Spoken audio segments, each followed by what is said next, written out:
नमस्कार, स्वागत है आप सभी का पावर ब्रेकफास्ट में। आपके साथ मैं हूं नेहा आनंद। आइए देख लेते हैं कि गुरुवार की सुबह अंतर्राष्ट्रीय बाजारों से हमारे मार्केट्स के लिए कैसे संकेत है। कमजोर शुरुआत गिफ्ट निफ्टी में होती हुई नजर आ रही है, जो कि 100 अंक इस समय नीचे है। डाउ नैस्डैक फ्यूचर्स सपाट है, फ्लैट टू पॉजिटिव ट्रेड हो रहा है और भारी प्रेशर हमने एशियन मार्केट्स में देखा, जहां जापानीज मार्केट ऑलमोस्ट 500 अंक गिरकर कारोबार करते हुए नजर आ रहे हैं। उठापटक कमोडिटी मार्केट में भी है। तो एग्जैक्टली क्या कुछ हुआ है अंतर्राष्ट्रीय बाजारों में, वॉर फ्रंट पर क्या अपडेट्स है मिडिल ईस्ट से, पूरी डिटेल लेते हैं। दीपांशु हमारे साथ जुड़ चुके हैं। दीप, मॉर्निंग, क्या अपडेट निकल कर आ रहा है मार्केट से और वॉर फ्रंट से? वॉर फ्रंट पर सिचुएशन और ज़्यादा ख़राब नहीं हुई है। जो कल एक डर था, स्पेशली जो हॉस्पिटल हमला हुआ था उसके बाद शायद और देशों भी जुड़ सकते हैं। अभी तक सिर्फ बयानबाजी चल रही है, कुछ वैसा एक्शन और हमने आते हुए नहीं देखा है। यूएन में रेजोल्यूशन हुआ था वायलेंस को कंडेम करने के लिए, जिसके में यूएस, यूके, जापान और फ्रांस ने एक्चुअली उस वोट के खिलाफ अपना वोट डाला था। बट नॉनदलेस कुछ ऐसा ज़्यादा और एक्शन नहीं हुआ है। आज अमेरिकी प्रेसिडेंट जो बाइडेन यूएस को में वापस लौटेंगे और वहाँ पर संबोधन देंगे, और इजराइल, हमास और साथ ही रशिया यूक्रेन दोनों युद्ध पर वो नेशन को अपडेट देने वाले हैं। तो देखते हैं अगर कुछ वहाँ से निकल कर आता है। बट पिछले 24 घंटों में सिचुएशन और ज़्यादा खराब नहीं हुई है। बट बाजार का इस पर इस समय फोकस नहीं है। फोकस अमेरिका की बढ़ती बॉन्ड यील्ड पर आपको इस समय शिफ्ट होते हुए दिख रहा है, और उसका ज़्यादा इम्पैक्ट इस समय ग्लोबल मार्केट्स पर आ रहा है। आज सुबह की जो एशिया की गिरावट है, स्पेशली जो हमारा गिफ्ट निफ्टी भी 100 अंक नीचे है, जापान 1.25% कमजोर है। ये सब के सब जो अमेरिका में बॉन्ड डील का एक्शन है उसी का इंपैक्ट दिख रहा है। 350 अंक कल डाउ फिसलकर निचले स्तर के पास बंद हुआ है। नैस्डैक में 1.5% से ज्यादा की गिरावट है। रसल 2000 में 2% से ज्यादा की आपने गिरावट आती हुई देखी है। तो काफी बड़ी कमजोरी कल अमेरिकी बाजारों में हुई है, और इसका फैक्टर है बढ़ती बॉन्ड यील्ड। यूएस की 10 साल की बॉन्ड यील्ड 2007 के बाद पहली बार आप 4.9% के ऊपर देख रही हैं। हाल ही में हमने देखा था 4.8% के ऊपर गई थी, वहाँ से फिर अच्छा खासा कूल ऑफ हुआ था, 4.6% तक फिसली थी। वहाँ से देखिए पिछले एक हफ्ते में करीब 30 बेसिस पॉइंट से ज़्यादा की मूव आपको अमेरिकी 10 साल की बॉन्ड यील्ड में आती हुई दिख रही है। तो 4.9% के पार जाती हुई दिख रही है। यही नहीं, 2 साल, 5 साल और 10 साल की यील्ड भी आपको इसी लेवल पर जाते हुए दिख रही है। तो काफ़ी तेज़ी से यहाँ पर आपको उछाल आया है। इनफैक्ट जो इनकी 30 साल की यील्ड है वो 5% के पार जाती हुई दिख रही है। जो लोन रेट्स हैं अमेरिका में वो अब 8 से 9% की रेंज में आपको पहुँचते हुए दिख रहे हैं। तो काफ़ी बड़ा इम्पैक्ट यहाँ पर आपको आते हुए दिख रहा है, जहाँ तक पूरे बॉन्ड मार्केट के एक्शन का सवाल है। अब तो 5% के पार जाने की तैयारी कर रही है यूएस की बॉन्ड यील्ड, सिर्फ 5 बेसिस पॉइंट दूर है उस लेवल से। तो काफ़ी भारी इम्पैक्ट हुआ है इसका, और इसी डेटा का इम्पैक्ट आप देख रहे हैं बाजारों में भी हुआ है।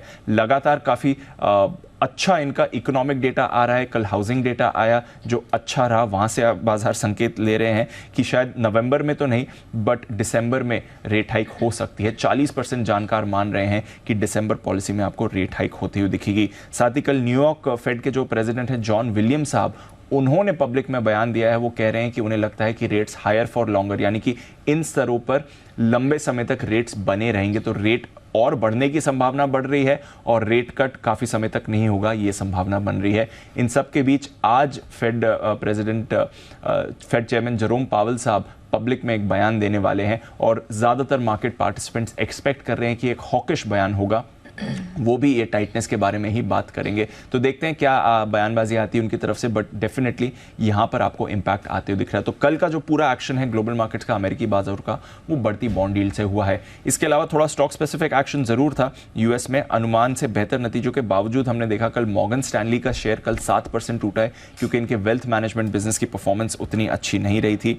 कमजोर नतीजे आए थे यूनाइटेड एयरलाइंस के, ये 10% शेयर टूटा। और ये दोनों लार्ज कैप स्टॉक्स हैं, इनफैक्ट मेगा कैप स्टॉक्स की मैं बात कर रहा हूं। तो 10% और 7% अगर टूटेंगे तो ऑब्वियसली उसका बाजार पर इंपैक्ट आते हुए दिखेगा। एनवीडिया का शेयर, एक और लार्ज कैप, वहां पर ये 4% टूटा है, क्योंकि यूएस और चाइना में टेक्नोलॉजी ट्रांसफर को लेकर टेंशन इस समय बढ़ती हुई दिख रही है। इसके अलावा टेस्ला और नेटफ्लिक्स, इन दोनों के नतीजे बाजार बंद होने के बाद आए थे, इसलिए नैस्डैक फ्यूचर्स में जो आप प्रेशर देखेंगे वो इसकी वजह से है। पोस्ट मार्केट ट्रेडिंग में नेटफ्लिक्स कल 4% टूटा है, बट माफ़ कीजिएगा, टेस्ला कल 4% टूटा है पोस्ट मार्केट ट्रेडिंग में, और नेटफ्लिक्स कल 13% ऊपर गया है क्योंकि इनके सब्सक्राइबर एडिशन नंबर्स अच्छे थे। आज शाम को इन शेयर्स पर रिएक्शन आपको आते हुए दिख सकता है।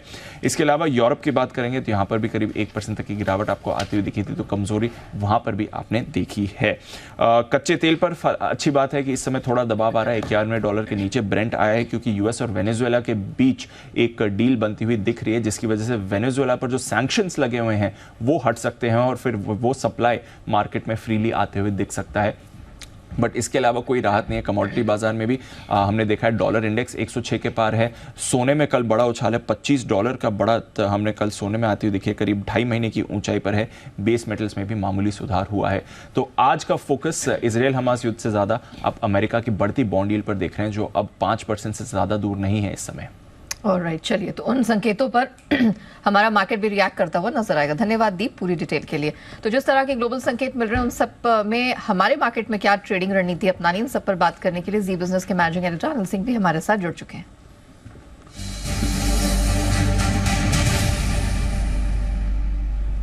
सर मॉर्निंग, आज क्या ट्रेडिंग रणनीति अपनानी है सर?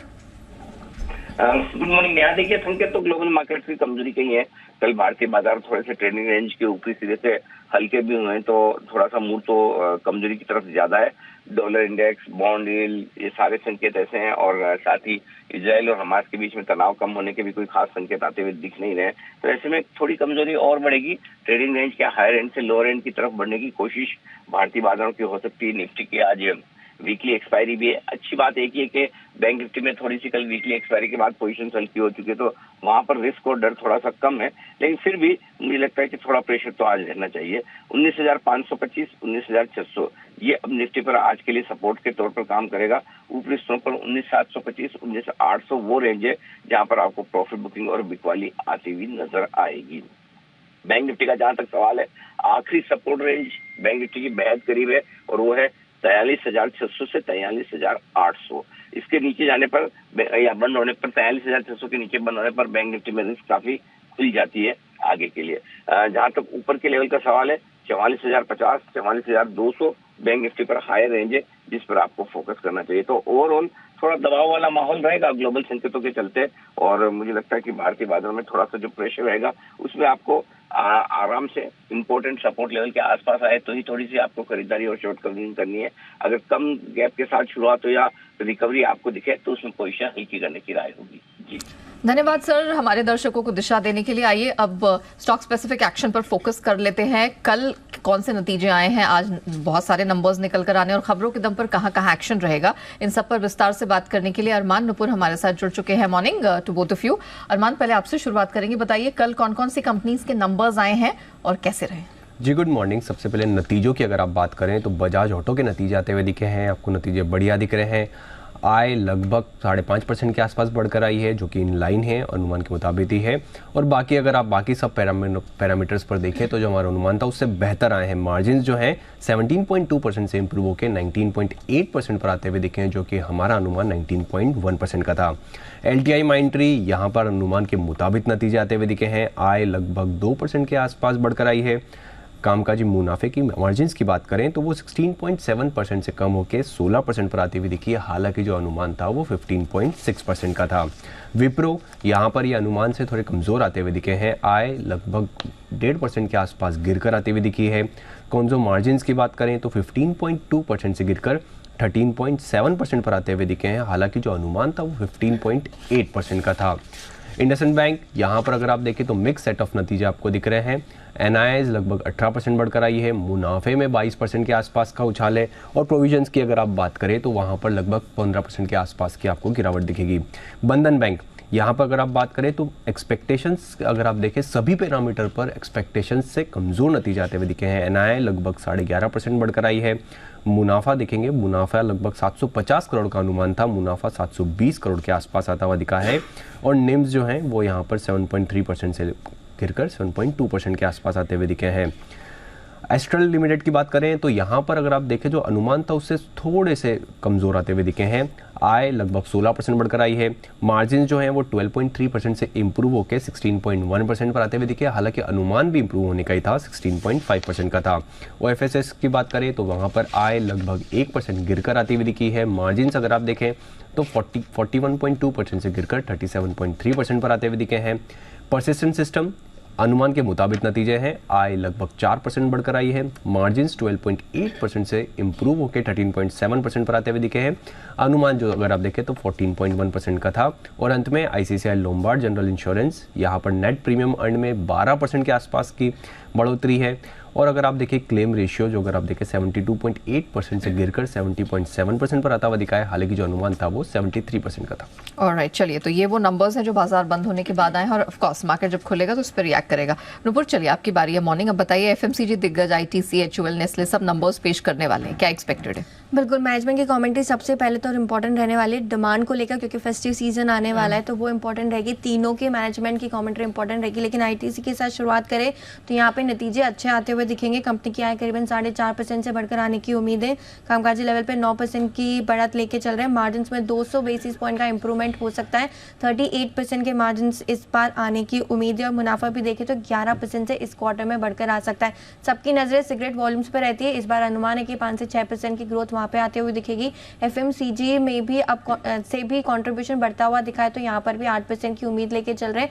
और होटल कारोबार में देखें तो 11% की ग्रोथ यहाँ पर भी एक्सपेक्टेड है। HUL में यहाँ पे थोड़े सपाट काइंड ऑफ नतीजे आपको आते हुए दिखेंगे, क्योंकि कंपनी की आय सिर्फ 3% की ग्रोथ यहाँ पे लेके चल रहे। कामकाजी लेवल पे 6% की ग्रोथ आ सकती है। मार्जिन में 50 बेसिस पॉइंट का इंप्रूवमेंट आप देख पाएंगे।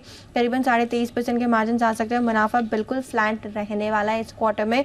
वॉल्यूम्स का अनुमान 3% के आसपास का है, तो बिल्कुल फ्लैट नतीजे या म्यूटेड कह सकते हैं यहाँ पे HUL की तरफ से आ सकते हैं। नेस्ले यहाँ पर देखें तो नतीजों से उम्मीद यही है कि अच्छा क्वार्टर रहने वाला है कंपनी के लिए। कंपनी की आय करीबन 10% से इस क्वार्टर में बढ़कर आ सकते हैं। कामकाजी लेवल पे 12% की ग्रोथ रहेगी। मार्जिन 23% के रहेंगे। और मुनाफा भी देखें तो 15% की ग्रोथ लेकर चल रहे हैं। वॉल्यूम्स, घरेलू वॉल्यूम्स करीबन 7% की जो ग्रोथ है वो एक्सपेक्टेड है। तो मैनेजमेंट की कमेंट्री तीनों कंजम्पशन के बड़े दिग्गज है तो इंपॉर्टेंट रहेगी, स्पेशली रूरल डिमांड और इलेक्शन ईयर में एंटर हो रहे, तो ये कमेंट्री पे नजर रखनी, साथ ही साथ मार्जिन आउटलुक पर। चलिए, तो उनके नंबर्स पर रहेगी नजर एंड ऑफ कोर्स जैसे नुपुर कह रही थी कमेंट्री पर हमारी तो नजर रहेगी। लेकिन अरमान, बैक टू यू। अब जरा बताइए, कुछ और भी नंबर्स आने वाले होंगे, ट्रिगर्स और बाकी खबरें कहाँ से इम्पैक्ट दिखाएंगी? बिल्कुल, कई सारे नतीजे आज भी हैं, जिसमें सबसे पहले निफ्टी की अगर आप बात करें तो Hindustan Unilever, ITC, Nestle, UltraTech cement के नतीजे आते हुए दिखेंगे। F&O में आपको Coforge, Havells India, emphasis, Voltas, Tata communication, PVR, INOX और यूनाइटेड ब्रेवरीज जैसी कंपनियां हैं जिनके आपको नतीजे आते हुए दिखेंगे। नेस्ले यहाँ पर बोर्ड बैठक में नतीजों के साथ साथ दूसरे अंतरिम डिविडेंड और शेयर विभाजन यहाँ पर विचार किया जाएगा। और अगर आप देखें सागर सीमेंट में बोर्ड बैठक में आज नतीजों के साथ साथ जो है शेयर होल्डर्स एग्रीमेंट करने पर जो है वो वहाँ पर विचार किया जाएगा। Saturn credit care network fund जुटाने पर विचार है। ग्लोबल सर्विसेज यहाँ पर भी फंड जुटाने पर विचार है। सामी होटल, इनका 50% का जो एंकर लॉक इन है 30 दिन का वो खत्म होता हुआ दिखेगा। एक्स डेट है TCS में इंटरिम डिविडेंड नो का है। IPO और OFS अपडेट के हिसाब से अगर आप देखें IRM एनर्जी, जहां पर अगर आप पहला दिन का अगर आप देखें ओवरऑल सब्सक्रिप्शन 1.7 टाइम्स बढ़ता हुआ दिखा है, जिसमें रिटेल का हिस्सा 1.8 टाइम्स और QIB का अगर आप देखें तो पूरा बढ़ता हुआ दिखा है। हुडको का OFS, आज रिटेल कैटेगरी के लिए OFS जो है खुलेगा, जिसमें फ्लोर प्राइस जो है 79 का है और नॉन रिटेल कैटेगरी में 210% का सब्सक्रिप्शन मिलता हुआ दिखा है। खबरों पे इंडिया बुल्स हाउसिंग फाइनेंस यहाँ पर 29 दिसंबर के बाद F&O कॉन्ट्रैक्ट से बाहर होगा जनवरी सीरीज के लिए, और ये जो हमारी जी बिजनेस की एक्सक्लूसिव रिसर्च थी उसका इम्पैक्ट होता हुआ दिखा है। All cargo logistic monthly business updates की बात करें, सितंबर में 1% के आसपास जो है वहाँ पर कमी आती हुई दिखी है LCL वॉल्यूम्स में, और FCL वॉल्यूम्स की बात करें तो वहाँ पे 3% के आसपास की आपको बढ़त दिखेगी। मैस्टेक यहाँ पर UK की GDS, जो कि अगर आप देखें गवर्नमेंट डिजिटल सर्विस है, उनसे कंपनी के साथ उन्होंने कॉन्ट्रैक्ट किया है, और ये अगर आप देखें वन लाइन प्रोग्राम के लिए टेक्निकल सर्विसेज डेस्क जो है उसके लिए जो कॉन्ट्रैक्ट है वो करते हुए दिखे हैं। वेल्सपन कॉर्प कंपनी को मध्य पूर्व से LSAW पाइप्स जो हैं उसके बिड्स के लिए इनको ऑर्डर मिलता हुआ दिखा है। डाबर यहाँ पर अमेरिका में कंपनी की सब्सिडरी पर लिटिगेशन जो है वो आता हुआ दिखा है। अमेरिका और कनाडा में फेडरल और स्टेट दोनों अदालतों में जो मामला जो है दायर होता हुआ दिखा है। लगभग अगर आप ऐसे देखें 5400 ऐसे मामले हैं जहां पर इसका जो है केस होता हुआ दिखा है। सफारी इंडस्ट्रीज़ यहाँ पर 1 नवंबर को बोर्ड बैठक है, यहाँ पर बोनस शेयर जारी करने पर विचार किया जाएगा। पावर मैक प्रोजेक्ट्स जो है यहाँ पर कंपनी को QIP के जरिए फंड जुटाने पर जो है मंजूरी दी जाएगी। और बल्क डील्स की तरफ बात करें तो दिवगी टॉक ट्रांसफर्स जहाँ पे बायर्स ICICI प्रू ने लगभग 6 लाख शेयर जो है वो खरीदे हैं। ऑलराइट, चलिए तो यहाँ रहेगी हमारी नज़र। धन्यवाद अरमान पूरी डिटेल के लिए। आइए अब मार्केट एक्सपर्ट्स की भी राय जान लेते हैं। हमारे साथ Anand Rathi shares and stock brokers के मेहुल कोठारी शो में शामिल हो चुके हैं। मेहुल जी मॉर्निंग, बताइए आज कौन से स्टॉक्स पर आपकी नज़र रहने वाली है, आपकी best picks? Good morning Neha ji. देखिए आज जो 2 स्टॉक्स हैं मुझे लग रहा है कि थोड़ा बहुत मार्केट कल प्रेशर में था, फिर भी आउट परफॉर्म किया था इन्होंने, तो आज भी मार्केट हालांकि नीचे ही खुल रहा है, फिर भी आउट परफॉर्म कर सकते हैं। पोजिशनल पिक्स है ये दोनों भी। तो पहला स्टॉक है मेरा IRB, 3450 के पास इसको लेने की सलाह है, हालांकि क्लोजिंग भी वहीं पे है। स्टॉप लॉस 32 का रहेगा IRB में और अपसाइड टारगेट 39 का रहेगा। दूसरा जो काउंटर हमें पसंद है वो IFB है, वो 909 के करीब क्लोज हुआ है। स्टॉप लॉस 88, इसको भी खरीदारी की सलाह है। 880 का स्टॉप लॉस, 880 का स्टॉप लॉस, टारगेट 970, 970 का टारगेट IFB में। तो IRB और IFB दोनों ही बाइंग के लिए आज हमारे स्टॉक्स रहेंगे। ऑलराइट, चलिए धन्यवाद मेहुल जी हमारे साथ जुड़ने के लिए, बताने के लिए कहाँ कहाँ रखनी है नजर, कौन कौन से स्टॉक्स में है कमाई का मौका। रुकते एक छोटे से ब्रेक के लिए, ब्रेक के बाद जब लौटेंगे तो कमोडिटी बाजार की रणनीति रखेंगे आपके सामने।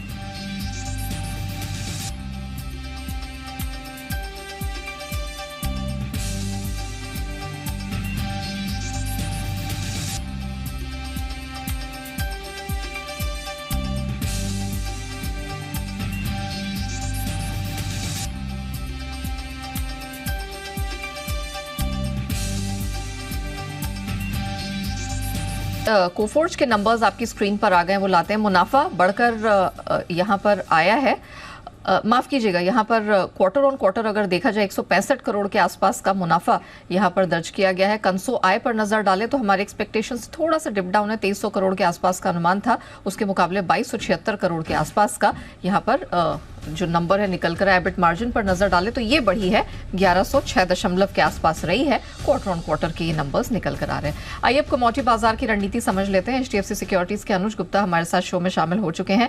अनुज जी मॉर्निंग, बहुत स्वागत है आपका। कच्चे तेल पर पहले फोकस करेंगे। अच्छी स्ट्रेंथ दिखी, लेकिन आज सुबह सुबह ही हमने देखा ऊपरी स्तरों से प्रेशर आ गया है। वेनेजुएला की सप्लाई को लेकर अब संभावनाएं तेज होती हुई दिखाई दे रही है, जरा बताएं क्या करना है? Neha ji good morning. देखिए एक रेंज में काफी ज्यादा ट्रेड कर रहा था, बट हमने कल जो एक अच्छा स्पाइक देखा था जो कि 92 93 तक गया था, वहां से अगेन एक प्रॉफिट बुकिंग आया है। तो कहीं ना कहीं हमें लगता है कि इसी टाइट रेंज में ट्रेड करता हुआ दिखाई देगा। थोड़ा ओवरबॉट सिचुएशन आई है इसमें, हालांकि जियोपॉलिटिकल टेंशन अभी भी है, बट मुझे लगता है कि मार्केट एक यहाँ पर भी रेंज में ट्रेड करता हुआ दिखाई देगा। तो अगर हम देखें तो ट्रेडिंग पॉइंट ऑफ व्यू से अगर ये प्राइस 7400 के आसपास जाते हैं तो वहाँ बिकवाली करना चाहिए। 7500 का स्टॉप लॉस लगाए, टारगेट नीचे करीबन 7250 तक आ सकते हैं। और अगर 7200 के आसपास मिलते हैं तो फिर अगेन वहां से खरीदारी का मौका देखने को मिलेगा। तो अल्टीमेटली अगर हम एक रेंज की बात करें तो $80 से लेकर $92 के बीच का रेंज है, जो कि इस रेंज में हमें लगता है कि प्ले हो सकता है। ऑलराइट, और बुलियन में कहाँ नजर है, सोना या चांदी? देखिए डेफिनेटली गोल्ड सिल्वर में ही अच्छा मोमेंटम देखने को मिल रहा है। कल हमने देखा गोल्ड ने 60,000 के ऊपर लेवल टेस्ट करते हुए दिखाई दिए थे, ऑलमोस्ट 4 महीने के उच्चतम स्तर यहाँ पर टेस्ट होते हुए दिखाई दिए। सिल्वर में भी अच्छा मोमेंटम हमने कल देखा। हमें लगता है कि यहाँ पर अभी जो स्पार्क है वो जारी रहेगा। यहाँ पर बाय ऑन डिप्स की स्ट्रेटेजी रहेगी। गोल्ड में करीबन 59,700 के आसपास खरीदारी करें, 59,450 का स्टॉप लॉस लगाएं, टारगेट करीबन 60,300 तक हो सकता है। और सिल्वर में करीबन 71,500 के आसपास डिप मिलता है तो खरीदारी करें, 70,900 का स्टॉप लॉस लगाएं, टारगेट करीबन 72,500 तक देखा जा सकता है। ऑलराइट, धन्यवाद अनुज जी हमारे साथ जुड़ने के लिए और वो रिकमेंडेशन दर्शकों के सामने रखने के लिए। आइए फोकस करते हैं FIR और जान लेते हैं कि फॉरेन ब्रोकरेजेस की नजर कौन कौन से स्टॉक्स पर है। अरमान हमारे साथ पूरी डिटेल लेकर जुड़ चुके हैं। अरमान बताइए। जी, कई सारी रिपोर्ट्स आती हुई दिखी है, जिसमें सबसे पहले बजाज ऑटो की बात करें, उन पर मॉर्गन स्टैनली की रिपोर्ट है, मेंटेन कर रहे हैं और वेट के स्टैंड स्कोर टारगेट जो रख रहे हैं वो 5450 के आसपास का टारगेट रख रहे हैं। JP मॉर्गन की भी बजाज ऑटो पर रिपोर्ट है, मेंटेन कर रहे हैं और वेट के स्टैंड स्कोर टारगेट जो है वो बढ़ा रहे हैं, 5760 से बढ़ाकर 6100 का टारगेट कर रहे हैं। जेफरीज ही बजाज ऑटो पर रिपोर्ट है, मेंटेन रख रहे हैं बाय पर, टारगेट जो है वो बढ़ा रहे हैं 5,560 से बढ़ाकर 6,000 का टारगेट कर रहे हैं। फिर इंडसइंड बैंक पर रिपोर्ट्स आती हुई दिखी है। सबसे पहले मॉर्गन स्टैनली, जहां पर ओवरवेट का स्टैंस मेंटेन कर रहे हैं, टारगेट जो है वो घटा रहे हैं 1800 से घटाकर 1775 का कर रहे हैं। जेपी मॉर्गन, वहां पर वो न्यूट्रल का स्टैंस है वो मेंटेन कर रहे हैं और टारगेट जो है वो बढ़ा रहे हैं 1250 से बढ़ाकर 1450 कर रहे हैं। जेफरीज, वो इंडसइंड बैंक पर मेंटेन रख रहे हैं बाय को और टारगेट जो है वो बढ़ा रहे हैं 1750 से बढ़ाकर 1800 का टारगेट कर रहे हैं। बंधन बैंक पर भी रिपोर्ट्स है जिसमें CLS है वो डाउनग्रेड कर रहे हैं बाय से आउट परफॉर्म पर और टारगेट जो है वो भी घटा रहे हैं थोड़ा, 290 से घटाकर 270 का टारगेट कर रहे हैं। ऑलराइट, चलिए अरमान, धन्यवाद वो पूरी डिटेल दर्शकों के सामने रखने के लिए। पावर ब्रेकफास्ट को यहीं समेटते हैं, लेकिन बने रहिएगा जी बिजनेस के साथ।